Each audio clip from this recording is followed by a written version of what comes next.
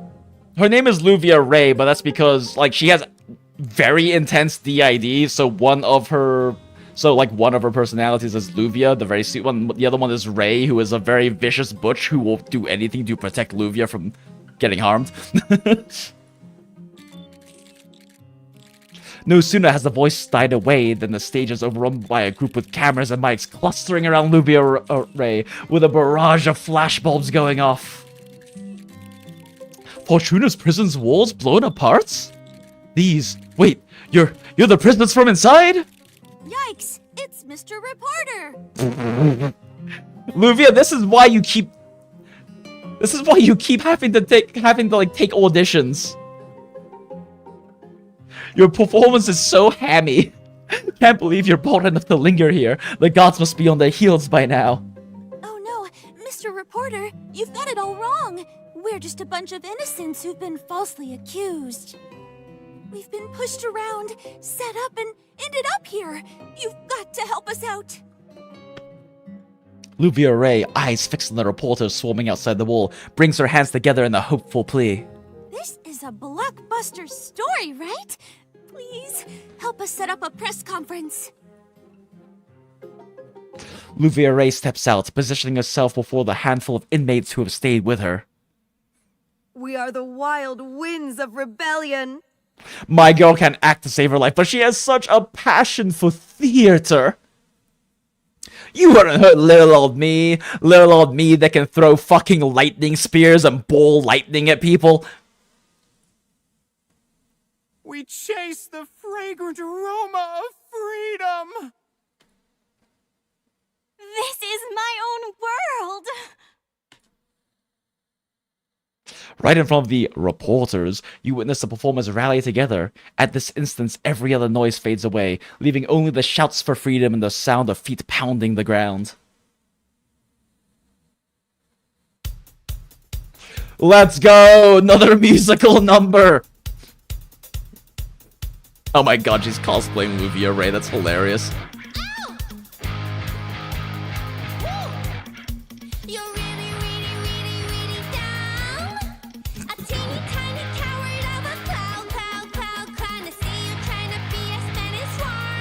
The tone and cadence of her acting is the tone and cadence of that line.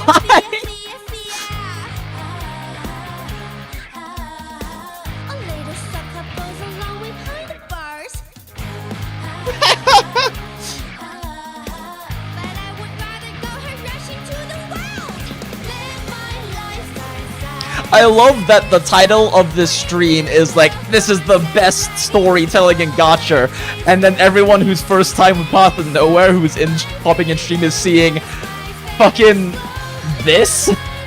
And like really hammy acting happening in the story.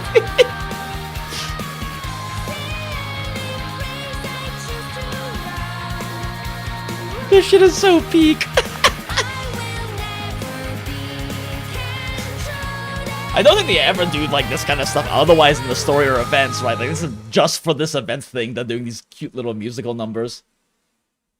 Oh, and Cage King is going. Okay, cool. Everything is funneling through the center. All right. I'm gonna just let her auto this while I go pee real quick. Be right back.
And we are so back, chats. That probably took me a lot longer than it actually took for the level to complete, huh? This is older than 3x.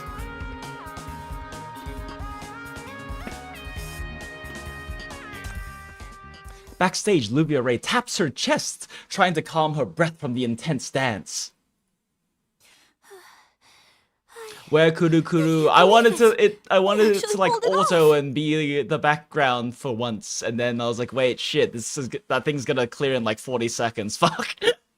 But I was already in the bathroom. Is it possible? Could I truly be the star of this show?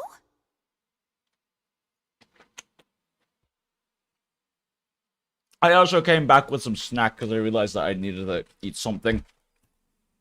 So, I have a single piece of Quick Trip pizza right now.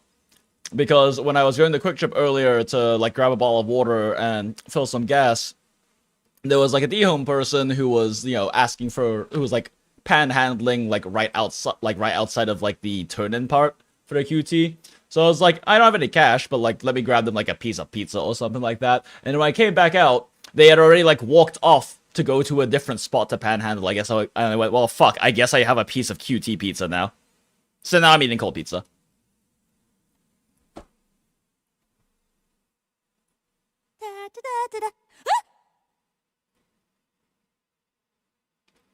Oh, with a sharp turn, Luvia Ray is startled to see someone suddenly behind her. You're Lady Pearl. I'm glad you recognized me.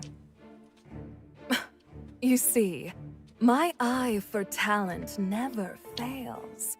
You're definitely cut out to be the star of this show. Girl, have you heard her line delivery? Gosh, about that. Even though I managed to pull off this act, I still think I'm not quite there yet. What makes you think that?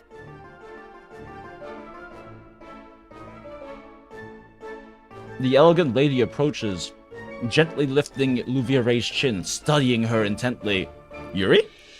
Such a refined and pretty face. A balanced and vigorous body. Those are definitely descriptors of a person.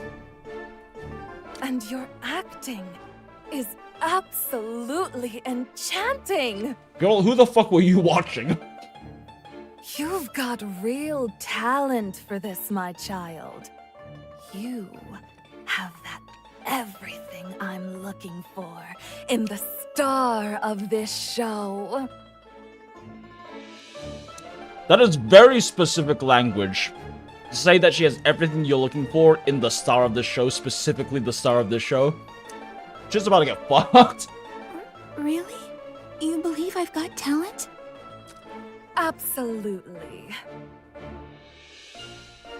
What is your name, my child? I'm Luvia Ray, an up-and-coming actress from Eastside. Lady Pearl chuckles slightly, her hand gracefully covering her smile. Turns out you're a pro. Then that's one more reason why you should give yourself more credit. I heard everything very clearly. Lady Pearl gestures towards Luvia Ray's heart. Listen to the voices here. What version of yourself do you wish to become? That is probably not the best question to ask someone who has like legitimate DID. What's your dream life like? Say it. What's your choice? In this theater, whatever you choose, I will grant it. Lady Pearl, clasping Luvia Ray's hands, looks deeply into her eyes. Like I said, this game isn't lesbian coded, it's just gay. It's like just actually gay. I definitely choose. And they do a really good job with it like being actually written for lesbians, because over 70% of the player base is female. Without a single like hot otome like guy inside. It's just a bunch of toxic lesbians. To be the star of every act in life. God damn it. Oh yeah, Niraj. Oh, were you were you here? Were you here earlier when we were looking at the actual numbers? Because yeah, it's over a 70% rate, 70% ratio of female players, at least according to like one set of data points, because we don't have official demographic information, right? And they don't disclose those kinds of things. But the actual data was based off of the accounts that follow the official TikTok accounts, because TikTok allows you to see like the full demographics of and have all the data points of who is following that particular account.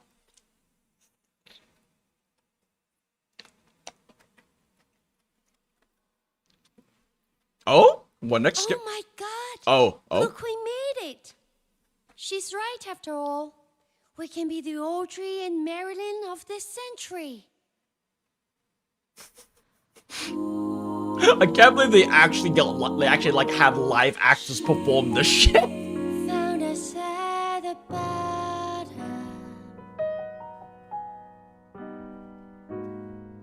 Picked us up like an autumn dream. Oh, she said, ladies, hey, you are gorgeous and lovely. We have Yeah, it's just gay. before, but something made her more. Just la la la, a little more. Sincere, she said. That sounds like the perfect formula. Nah, I just got here like 10 minutes back. Okay, yeah, I'm gonna see you then, Raj. Thanks for popping in. You found out about the acting. Of course, darlings, my eyes never lie. Oh, that's the first time. Yeah, like legitimately, Raj, to have someone this game is just gay. It has an overwhelming majority of female players. It is one of the few games where the female MC is just widely considered by the community the canonical MC. They even added a gender-changing item in the recent anniversary so that people could change the female MC. I have seen literally like hundreds, over like 500 bits of fan art for this game in the years I played it. I have seen like men in the fan art 9 times maybe. It's always just either solo characters or them being very gay together. Like, it's actually, like, it's written by women, for women, to be gay women. Like, it's great.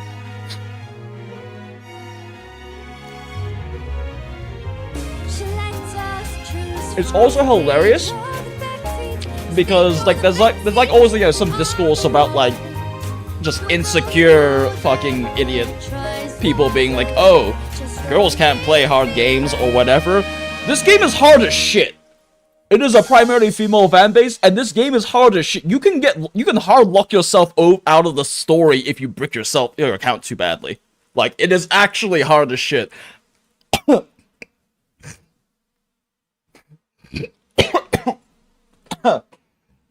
I didn't just inhale pizza into my sinus. What are you talking about?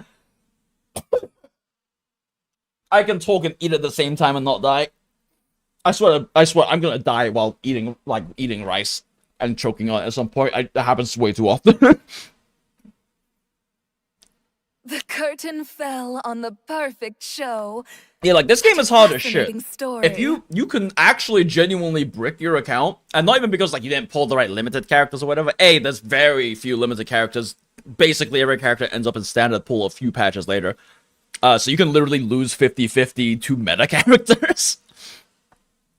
But not only is this like, you can straight up be like, I have bricked my account so hard I can't actually get past the story, and I'm gonna have to farm for a fucking while and fully build the correct characters to get further.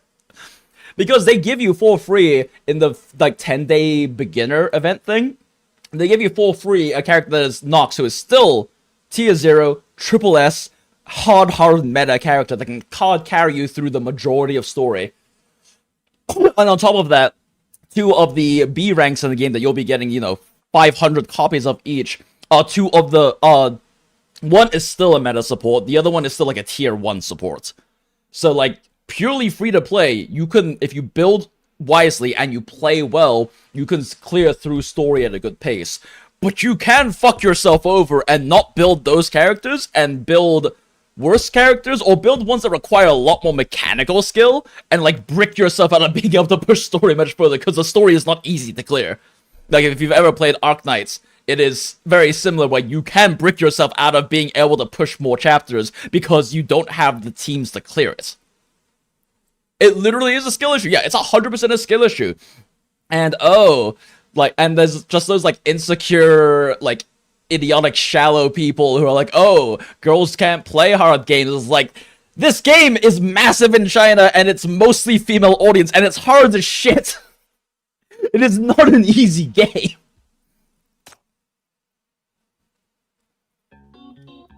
Like, it's a little hard for me to show that because I have, like, 6 endgame meta teams, like, fully built. So it's still fairly easy for me to clear anything. And events especially are designed so that if you start a new account on the day the event starts, you can clear all of the account all the way through, even through, like, the end boss of the event. In that time span, if you, like, you know, play, you burn your stamina, you play, and you invest wisely.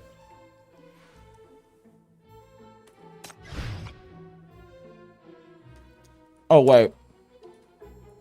Manage theater level 3. What? This is theater managing? Huh? Wait, what? We get to manage the theater? Yo, let's go! Send employees with suitable attributes to manage corresponding areas. Complete events in managed theater to get new employees. Select the employee you want to assign. Oh my god, this is like the most femme I've ever seen female chief. I forgot this was one of her skins. Yo. Oh, I see. Okay.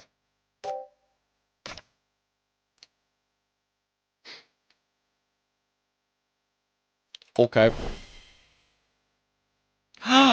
We did it successfully! Wow! Oh, wait, there's a dialogue thing. Missed a fantastic performance. Interesting things happen behind the scenes, too. Boss, are you sure about the raise? I've only been here for a few months. Boss, I can't handle such an important position right now. I want to gain some more experience first. Boss. Manager? Me? Boss? I'm really not capable enough yet. Rise and shine! The lunch break was wow, yeah, Chief is fucking fabulous here. Yo, what the fuck? Yeah, this is by far, like, the most femme we see Chief at all. She's normally much more, like, slightly, like, soft, butchy, androgynous. It's wild. No, it's the fucking duck hero. There's, like, this entire, like, fucking meme kind of canonical story thing present in Path of Nowhere of, like, the duck universe. Yeah, real quick, let's show you what Chief normally looks like, since we haven't really seen, like, other things than her face. Like this Shalom, too familiar our with beloved. this scene. It's like deja vu, isn't it? Who'd want to get stuck in this limbo if they didn't have their hidden agendas? She's perfect. Please, Shalom, manipulate me and use me. She's very good at doing that. So this is the outfit from the most recent events, and that's why I'm wearing it for the most recent anniversary. This is what she normally looks like.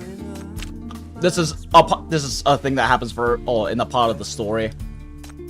This was the her first outfit that happened in the first year anniversary. This is one that happens during a different event. Oh, I guess this one's pretty... even this one's less femme because she has, like, the tied-up bob sort of hair.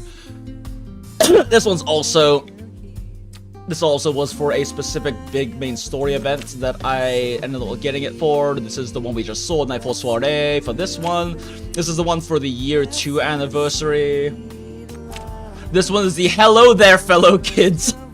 From the year 2.5, the 2.5-versary, I think. Oh, was it the year 3-versary? It might have been year 3. But yeah, this is the hello there, fellow kids outfit. This one is very later in the story. I don't think I've actually cleared to the point where you get this, but... And yeah, this is the current one. You know what, I do kind of wish I had gotten this one, it's really cute. Oh wait, did I not get the year 1? Huh. Yeah, I guess I didn't like the design too much, but really should have just gotten all of them.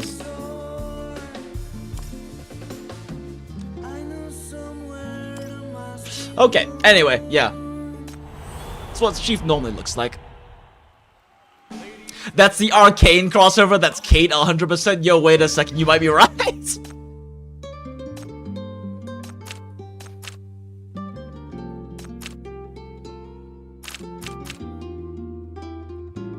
Damn, I think you're right.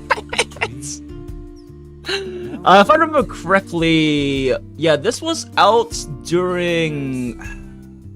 Venture in Aesthea that carried the creator's blessings. No, this wasn't for the psychotic hairdresser chapter. Which event was this one for? I don't know. I think this one happened before I started playing.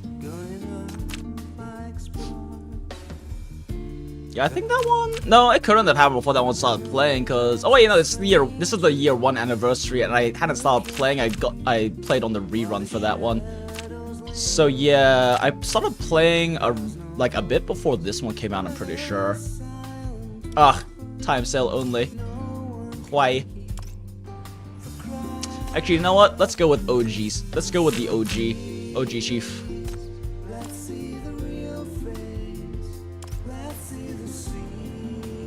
What are the skins? Oh.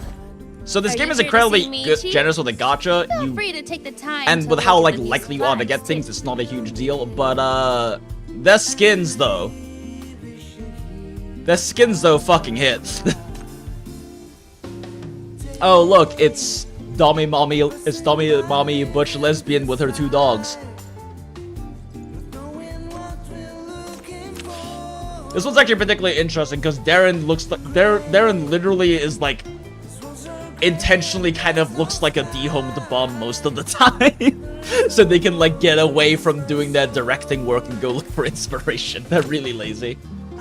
Ugh, this skin is actually so good. I just don't really use Hamel anymore. This is Mr. Fox, the hottest. This is the hottest guy character in this game. Chameleon. Oh yeah, the Wendy Chainsaw Nightmare one is cute. This one is actually fucking gorgeous, but this is also for an anniversary character, so makes sense. And then this is for the biggest whore in the game. McQueen flirts with fucking everyone constantly. She is an arts forger. That's the word. She's an art forger. She makes faint art pieces and sells them and stuff like that. And her sinner power is to make statues of herself and later other people if you get her exclusive kind brand at like Endgame investment that like stab things and explode. But yeah, this is one of her skins. I literally have never. I don't think I've leveled her past level 1, but I've still gotten the skins because she's so peak. What the fuck is she? Maybe did I bring her up like to level 20 or something? Yeah, I brought her to 29 just cause. But yeah, she has this skin. I also own this other skin, the demon one. And then yeah, this is what her normal like max rank up looks like. And as we say, flat is justice. But yeah, she is like by far the most flirtatious character in this game. There's also like a joke in the community, especially like in the EN community, where this McQueen face, there's like one person who's pretty big in like the main Discord and stuff, and on like the subreddit, who will every single time a new character comes out, just put McQueen's face on that character. If you're in like the Arclights community, it's the same deal with like how people just stick Myrtle's face on every new character.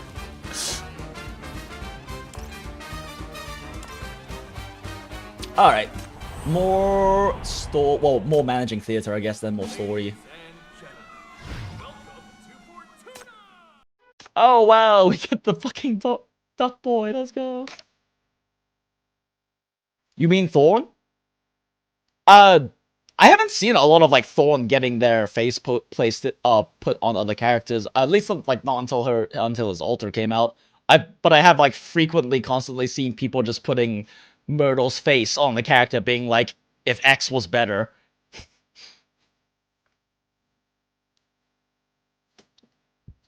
The AL model then. I mean, like, people still spend to pay for pulls. And if you somehow get egregiously unlucky, it does take you as many pulls as, like, a Genshin character. Well, not a Genshin character, a WoWo character to get. It's just that the chance of that happening is comically low, because the base S-rank pull rate per pull is 2%, and the soft penny scales really fast. Like, it's genuinely surprising when it takes you more than 50 pulls to get a character. Or at least pull an S-rank. It's still a 50-50, but it is a very not uncommon story in Path to Nowhere for you to throw, like, a random 10 pull or 20 and get 1 or 2 characters. It just happens.